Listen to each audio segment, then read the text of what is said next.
My name is Hannah Catterall, and I am in discovery research, and I do molecule assessment. So that basically means we look at potential drug candidates, perform a number of stress tests on them, and see which ones are the most stable, and a number of other biophysical characteristics to see which ones would be the best candidates for further development in PD and clinical trials eventually. Cool. So if you were a superhero, what would your superpower be? Oh, I would love to have super microscopic vision, but to the point that you could actually see molecules, because that would make my job a lot easier. Describe a typical day at your job for me. Nothing is really that typical. There's going to be new challenges every day. You know, we sort of have a basic structure, and we want to look and analyze molecules in a similar way, but the results are going to vary depending on what the project is and what the project needs are.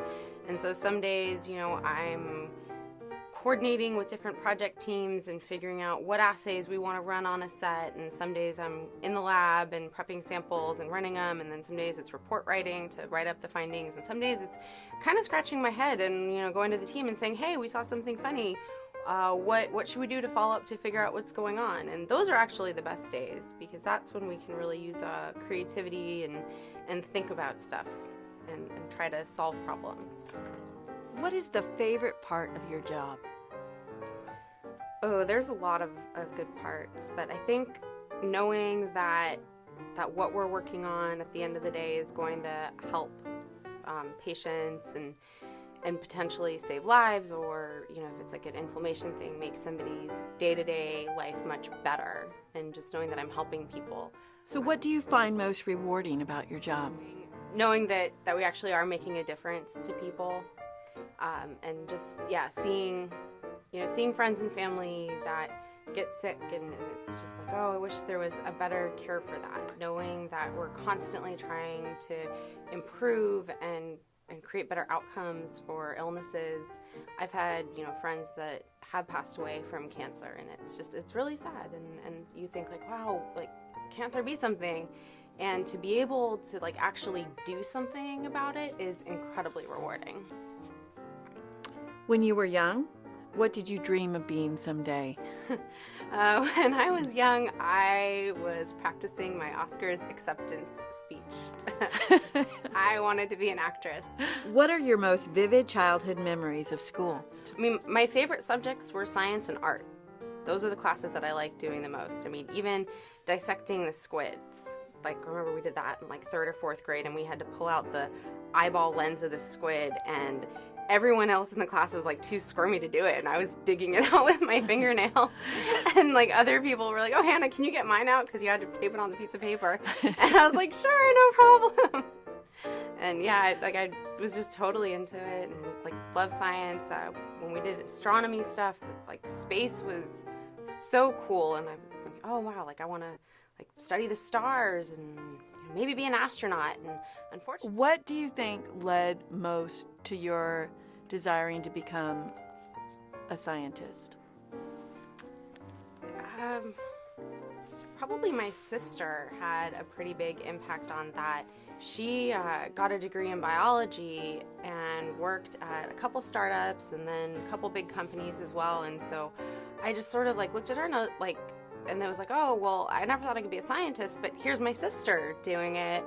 So if she can do it, why can't I? So who was or still is the biggest influence in your life? Oh, probably my dad. Yeah, he was a professor at UCLA and did a lot of analytics and basically looked at how you look at art and education, and having an art-rich background can really enhance just everything you do, particularly in STEM. And he really got me into learning how to look at data and analyze it and create really pretty graphs that made the data understandable. And that's one area that I've contributed to a lot, especially with molecule assessment, is just, how do you take something that's so complex and a data set with so many data points and make it so that a room of people that aren't familiar with it get what you're trying to say within like a couple minutes. And that is through being able to make really pretty graphs. That makes sense. Yes, I had a professor in college, and he was a great professor. And last quarter, senior year, upper division class, he said, there's 3 parts to being a good scientist. And I'm going to see if I can get this right. But the first part is how well you know it. The second part is how well you can do it in the lab. And the third part, which is probably the most important part, is how well can you communicate it to others. What do you wish you had known before starting your profession?